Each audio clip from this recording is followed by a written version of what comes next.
नमस्ते दोस्तों, हमारे चैनल में आने के लिए धन्यवाद। आज हम बात करेंगे रक्षाबंधन की कहानी के बारे में, द्रौपदी एवं श्री कृष्ण का रक्षाबंधन के बारे में। तो चलिए शुरू करते हैं। नंबर 1, रक्षाबंधन की कहानी। हिंदी में रक्षाबंधन के त्योहार को राखी की कहानी का त्योहार भी कहा जाता है। यहाँ पर हम यानी रक्षाबंधन की हिंदी में विस्तार से जानेंगे। रक्षाबंधन महोत्सव को मनाया जा रहा है और इसका संबंध महाभारत से लेकर कई सारे धर्म ग्रंथों के साथ मनाया जाता है। इसलिए इस महोत्सव की कहानी हम सभी को जाननी चाहिए। अब की रक्षाबंधन 2023 में 30 अगस्त दिन रविवार को मनाया जाएगा।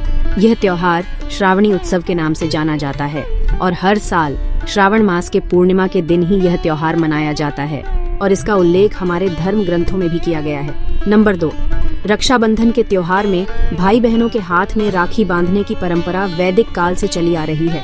पहले गुरु शिष्यों की परंपरा चलती थी और इस परंपरा में शिष्य अपने गुरुओं द्वारा रक्षाबंधन या रक्षा सूत्र बांधते थे। फिर आगे तट पर इसी उत्सव में मनाया जाने लगा और हर कारीगर को राखी बांधने की परंपरा शुरू हुई।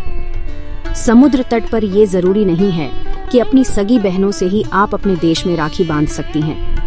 भारत में इस त्योहार के बारे में आपने देखा होगा कि हमारे देश के प्रधानमंत्री और मुख्यमंत्री भी देश के अलग अलग इलाकों से आई हुई राखियां बांधती हैं। इस त्योहार की शुरुआत कहां से हुई, राखी बांधने की परंपरा कब शुरू हुई, इसके ऊपर रोचक कहानियां लिखी गई हैं। नंबर 3, पति पत्नी की रक्षाबंधन कहानी।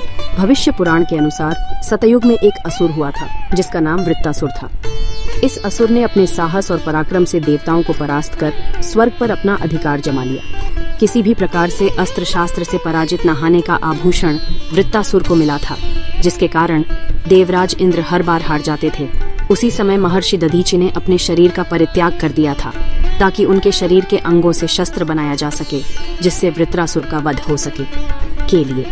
फिर इंद्र अपने गुरु बृहस्पति के पास गए और उन्होंने बताया कि वो वृत्तासुर से युद्ध के लिए जा रहे हैं। उन्होंने कहा कि अगर युद्ध में उनकी विजय होती है तो ठीक है, नहीं तो वीरगति प्राप्त हो जाएगी। ये सारी बातें देवराज इंद्र की पत्नी देवी शती सुन रही थीं, तो उन्होंने अपने तपोबल के द्वारा एक रक्षा सूत्र बनाया और फिर देवराज इंद्र की कलाइयों पर बांध दिया। और वो दिन श्रावण की पूर्णिमा थी। देवराज इंद्र इस युद्ध में विजयी हुए और उन्होंने यह महिमा दी कि इस दिन जो भी इस रक्षा सूत्र को किसी की कलाई पर बांधेगा, वो व्यक्ति जिसे भी क्षेत्र में मिलेगा वहाँ पर विजयी होगा। इस परंपरा को आगे बढ़ाया गया और देवी लक्ष्मी और राजा बलि ने भी इसे अपवित्र कर दिया और फिर यह त्योहार भाई बहन का त्योहार बन गया। नंबर 4, पुरोहितों द्वारा रक्षाबंधन बंधने की परंपरा। यह त्योहार वैदिक काल से लेकर अभी तक पुरोहितों के द्वारा यजमान को रक्षा सूत्र बांधने की परंपरा चली आ रही है।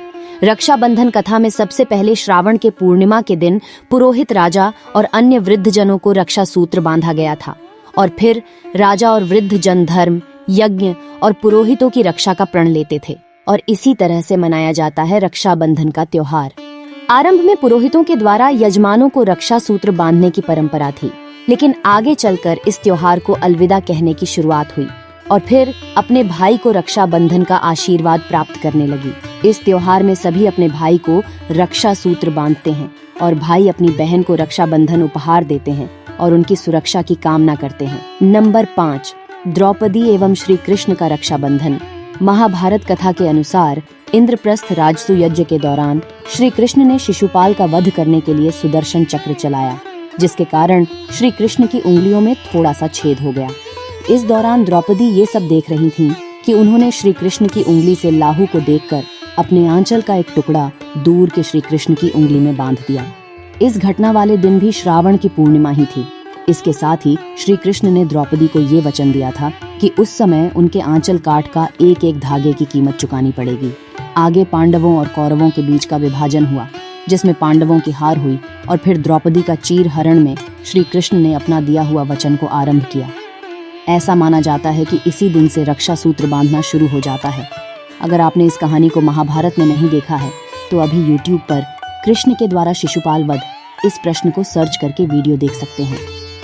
इस कहानी में शिशुपाल वध के दौरान सुदर्शन चक्र चलाने से श्री कृष्ण की उंगलियों से घिरा हुआ लाहू को देखने के बाद द्रौपदी ने अपने आंचल के टुकड़े को चट्टान कर बांधी थी। नंबर 6, और अंत में इस पोस्ट में हमने बताया है कि उनका इतिहास क्या है। इसके बारे में कई अलग अलग तरह के वैज्ञानिकों के अनुसार बताया गया है। सभी शिष्यों के अनुसार एक ही अर्थ होता है कि रक्षा सूत्र बांधने का अर्थ है सैनिकों की लंबी उम्र और सदा स्वस्थ रहने की कामना होती है। तो यहाँ पे हमने जाना या फिर रक्षाबंधन की कहानी हिंदी में उम्मीद की है यह कहानी आपको काफ़ी पसंद आई होगी। इस पोस्ट से संबंधित आपके पास कोई प्रश्न या सुझाव है तो नीचे कमेंट ज़रूर करें। हैप्पी रक्षाबंधन 2023। सभी भाइयों और बहनों को